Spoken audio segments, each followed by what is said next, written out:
जय भाऊ मामा मित्रांनो, आज अचानकच ठरलं आदमापूरला जायचं.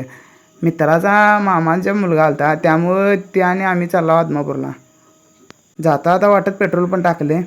तिथून आलो आदमापूरमध्ये. आदमापूरमध्ये आलो या मावशीजवळ नारळ घेतला, चप्पल काढला आणि आम्ही आलो मंदिरात. मंदिरात बघा थोडी गर्दी होती, कारण श्रावण चालू असल्यामुळं आणि मामाचा सप्ताह पण चालू असल्यामुळं थोडी गर्दी होती सोमवार असून सुद्धा.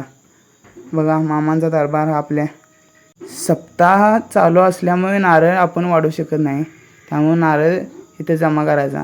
नारळ जमा केला आणि आम्ही आला मग दुकानांच्या पाशी आम्ही आला. दुकानांच्या पाशी आला, हे हातातलं घेतले, भावाला पण घेतले आणि एक मला पण घेतले. हे बघा एवढं सगळं करून गारगुडीची वाट धरली. गारगुडीत आम्हाला जायचं होतं बहिणीच्या घराला.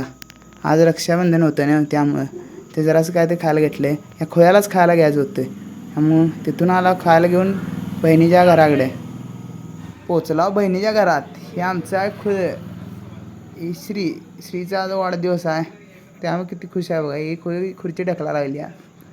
तिचीच कॅडबरी घेतली काढून आणि मी खायला.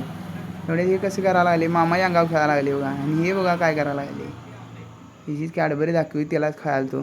तिथून आला मी मेवाड प्रेमच्या तिथं. हे खाऊन गणेश भवनला लागला आता सेल.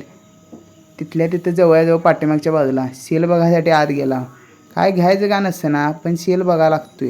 हे बघा कसली भारी भारी वस्तू आहेत. खरंच मित्रांनो, सगळ्यात स्वस्त वस्तू आहेत, एक नंबर क्वालिटीच्या वस्तू आहेत. तुम्ही नक्कीच भेट द्या. जय भाऊ मामा.